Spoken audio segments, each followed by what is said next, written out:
السلام علیکم، میں ہوں ماریہ، آپ کی روحانی ساتھی۔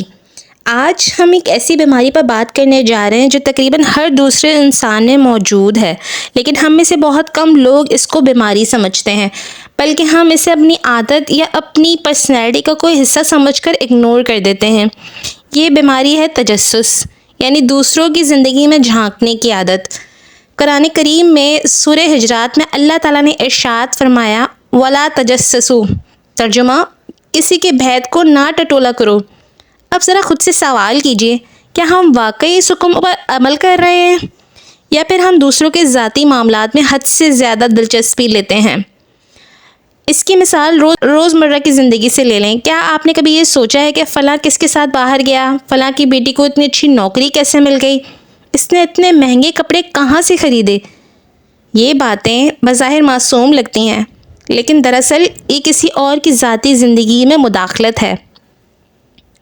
پرسنل لائف کا تماشا یا ولاگز جو آج کل سوشل میڈیا پہ تجسس کی سب سے بڑی وجہ بنے ہوئے ہیں، یہ ایک عام ٹرینڈ ہے آج کے زمانے میں اور ایک خطرناک ہے۔ روزمرہ کی زندگی کے ولاگز آج کل پاکستان، انڈیا اور دیگر ممالک میں یہ ٹرینڈ عام ہو چکا ہے۔ ڈیلی روٹین ولاگنگ، لوگ سمجھتے ہیں یہ عام بات ہے، لیکن اس میں عام کچھ بھی نہیں ہے، نہ یہ نارمل ہے اور نہ ہی ہیلدی۔ لوگ صبح اٹھنے سے لے کر رات سونے تک اپنی پوری زندگی کیمرے پر دکھاتے ہیں۔ ہم نے ناشتہ کیا، ہم بازار گئے، ہم نے کیا کھایا، ہم کس کے ساتھ بیٹھے ہیں، اور پھر یہ سب ہزاروں لوگ بیٹھ کر دیکھتے ہیں۔ سوچنے کی بات ہے، جو چیز اسلام نے ہمیں چھپانے کا حکم دیا، ہم نے اسے خود ہی پوری دنیا کے سامنے پیش کرنا شروع کر دیا۔ یہ نہ ہی نارمل ہے، نہ ہی بیسک، یہ دراصل ہماری پرائیویسی اور عزت نفس کا زوال ہے۔ اس کا نقصان بھی ہے۔ جب آپ اپنی زندگی سب کے سامنے رکھ دیتے ہیں تو یاد رکھیں آپ دوسروں کو اپنی پرائیویٹ لائف پر تجسس اور تبصرے کا موقع دیتے ہیں۔ آپ اپنی فیملی، اپنے بچوں اور اپنے رشتوں کو غیر ضروری خطرات اور کمپیریزن کا شکار کر دیتے ہیں۔ آپ کے ذہنی سکون اور پرائیویسی ختم ہو جاتی ہے اور آپ کو یہ لگنے لگتا ہے کہ ہر وقت دنیا کو کچھ نہ کچھ دکھانا ہے۔ یہ ٹرینڈ دراصل لوگوں کو تجسس کی بیماری میں مبتلا کر رہا ہے، کیونکہ جب کوئی شخص اپنی زندگی سب کو دکھاتا ہے تو دوسرے لوگ بھی اپنی زندگی کو اسی معیار پر تولنے لگتے ہیں اور پھر موازنہ، حسد اور ڈپریشن جنم لیتے ہیں۔ صرف یہی نہیں بلکہ لوگ حرام حلال کی تمیز بھی بھول جاتے ہیں۔ اگر کوئی اپنی لگژریز اس طرح ولاگنگ کے تھرو دنیا کو شو کر رہا ہے جو آپ عام بیٹھ کر دیکھ رہے ہیں، تو آپ سوچتے ہیں یار اس کے پاس کتنا کچھ ہے، میرے پاس تو کچھ بھی نہیں۔ زندگی لگژریز کو بٹورنے کا نام تو نہیں تھا۔ آپ کتنے خاص موقع بالکل بھول چکے ہیں۔ کیا آپ نے کبھی غور کیا ہے کہ آپ اپنے خاص موقعوں کو کتنا عام سمجھنے لگے؟ اپنے والدین سے پیار بھری گفتگو کرنا، اپنے بچوں کے ساتھ خوبصورت وقت گزارنا، اپنے بیوی بچوں کو باہر گھمانے لے جانا، اصل لگژری تو یہ ہے۔ آپ نہ جانے کس دوڑ کا حصہ بن رہے ہیں جس کا کوئی انجام ہی نہیں ہے۔ یاد رکھیں، اپنی پرسنل لائف کو کیمرہ پر لانا کوئی ترقی یا ماڈرن لائف سٹائل نہیں، بلکہ یہ ہماری پرائیویسی اور اخلاقی باؤنڈریز کا نقصان ہے۔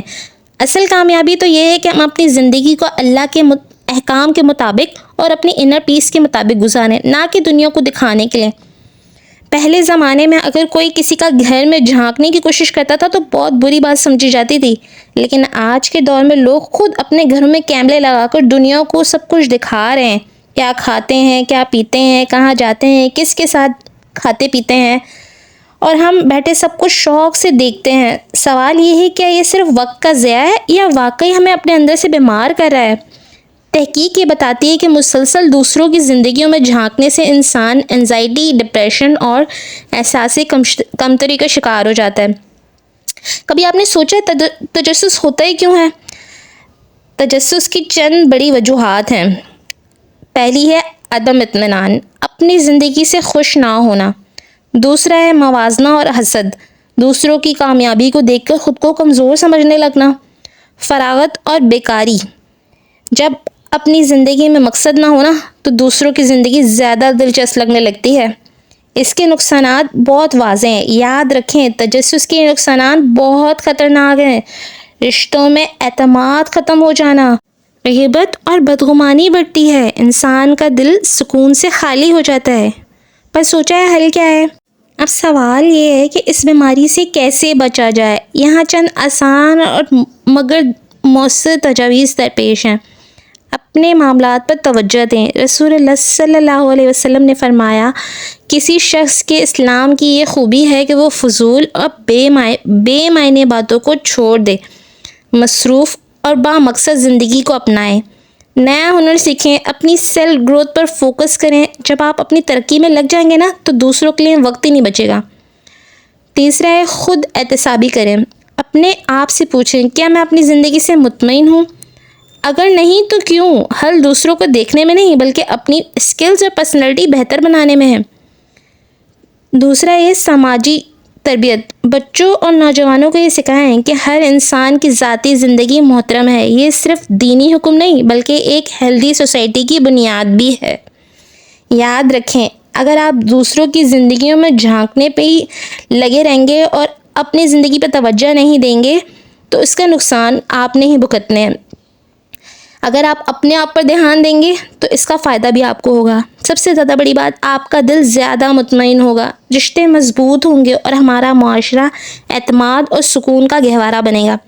تو دوستو، آج بھی اس بیماری کا شکار ہیں، اگر آپ بھی اس بیماری کا شکار ہیں نا تو آج ہی سے اپنی اصلاح شروع کریں اور اللہ تعالیٰ سے اس گناہ کی معافی مانگیں۔